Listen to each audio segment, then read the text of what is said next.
Já vamos com mais liberdade de opinião aqui para você. A campanha do Partido dos Trabalhadores está preparando uma ofensiva para tentar diminuir a resistência do agronegócio à candidatura de Lula. O staff do ex-presidente está agendando encontros de Lula, do vice na chapa também, Alckmin, com representantes do agronegócio brasileiro. Articuladores da campanha do PT, ouvidos aqui pela CNN, afirmaram que o foco é promover uma agenda com ênfase no desenvolvimento sustentável.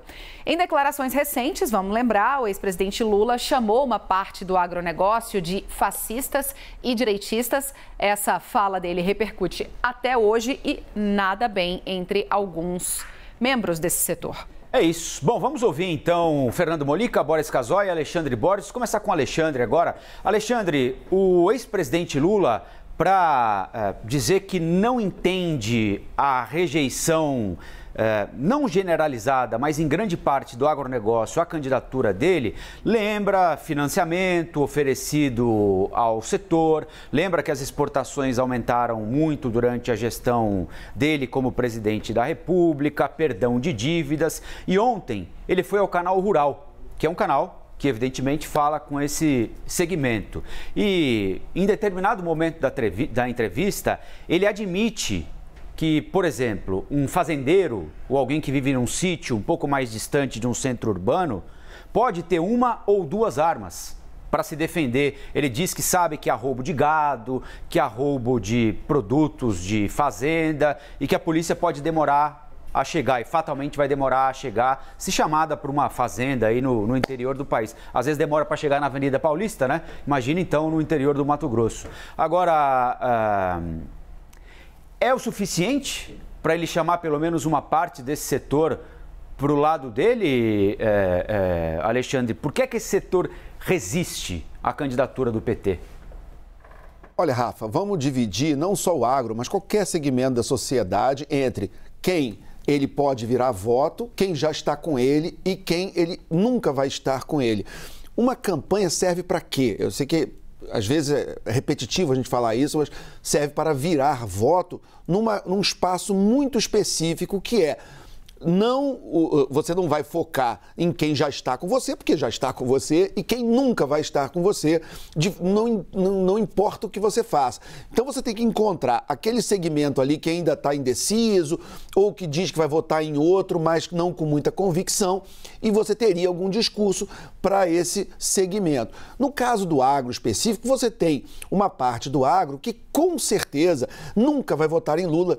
Ele pode se pintar de ouro, fazer o que quiser, não vai votar por questões de costumes, de valores morais e tal. Tem uma visão de mundo que não bate com a visão da esquerda ou a visão de Lula, mas nem tanto de Lula, mas muito mais depois do que se transformou a esquerda, principalmente identitária, de 10 anos para cá, 15 anos para cá, o que afastou muito o centrista.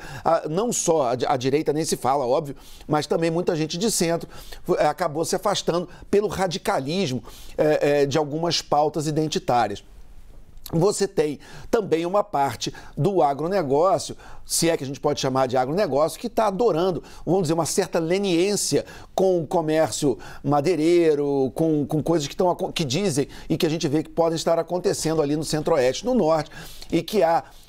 E presidente nunca escondeu isso muito, que ele acha que aquele território inteiro verde é um desperdício, que aquilo ali tinha que ter mais, era produção, fazenda, boi, enfim, é muito mais a visão dele do que propriamente uma visão de alguém que esteja preocupado com preservação. Não estou entrando no mérito se ele está certo ou está errado, cada um que faça seu julgamento, mas achar que o presidente atual ele é um defensor da floresta intocada, não é, né? Ele já, por ações e declarações, ele já deixou claro que ele tem, na verdade, assim, ele acha que certo foram outros países, principalmente do primeiro mundo, que diminuíram muito as suas áreas de floresta e transformaram aquelas áreas em indústria, em lugares de produção. Enfim, Então, assim, Lula, ele demorou muito para perceber o tamanho da resistência que grande parte do agro tinha à sua candidatura por causa desse exato raciocínio que você falou, Rafael,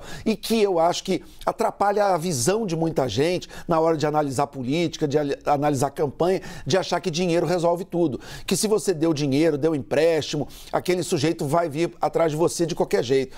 E não é assim que funciona. Isso até é um eco do problema que muita gente pegou na academia, de um certo marxismo de pé quebrado, de achar que tudo se explica por luta de classe, tudo se explica por economia, tudo se explica por infraestrutura versus superestrutura, enfim, que é uma maneira que, na minha visão, nega a natureza humana e nega muitas das motivações que levam as pessoas a tomar decisões que não necessariamente são motivações econômicas. O chamado homo econômicos é uma criação estapafúrdia, na minha visão. O ser humano, o Homo sapiens, é muito mais complexo do que apenas tentar definir tudo e todos pela visão econômica. Então, ele entendeu, acho que agora, mas talvez tardiamente, o quanto há uma resistência desse setor, de vários setores, mas especificamente desse setor, à candidatura dele, e que isso vai muito além dessa história de que eu te dei dinheiro, eu te dei crédito. A questão é muito mais complexa do que isso, e ele descobrir isso dias antes da eleição, é muito difícil que ele faça um tipo de reversão. E ele também teve uma declaração extremamente infeliz no debate da Band e em outras declarações antes, quando ele começa a falar que o agro é fascista, enfim, aí depois, no meio, ele tenta consertar, e ele fala, não, quer dizer, tem uma parte que é fascista, tem uma parte que não é, mas ali o estrago estava feito, porque nós vivemos no mundo, eu sempre repito isso aqui também, um mundo dos cortes para redes sociais. Então tem um corte feito onde ele fala o agronegócio é fascista. E aí não interessa que depois ele relativizou, se desculpou, disse que não é bem assim, tal, porque não é isso que vai para o Zap, não é isso que vai para as redes sociais. O que vai para a rede social é aquele corte do vídeo onde ele fala o agro é fascista. E isso realmente foi uma frase muito infeliz, ele está pagando um preço por isso e tem que pagar mesmo. Não parte do trabalho de um líder, de um político, é ser responsável com as suas palavras, ser responsável pelo que ele fala, e ele foi extremamente descuidado e até injusto com o setor do agro, que é responsável por grande parte das exportações do Brasil, que tem uma importância fundamental nas contas públicas e na economia brasileira. Foi no Jornal Nacional, né? E aí aqui... Jornal Nacional, perdão. Aqui na sabatina da CNN, ao William Vac, na semana passada, foi semana passada ou retrasada? Semana passada. Não me lembro agora. Ele veio claramente com a preocupação de desfazer aquilo que ele considerou um mal-entendido ou uma frase infeliz. Não, deu para ver que ele tinha um objetivo,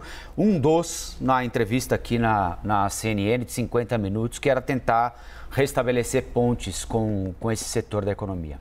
E aí o estrago estava feito, enfim, ele que lute, né? É isso, Rafael.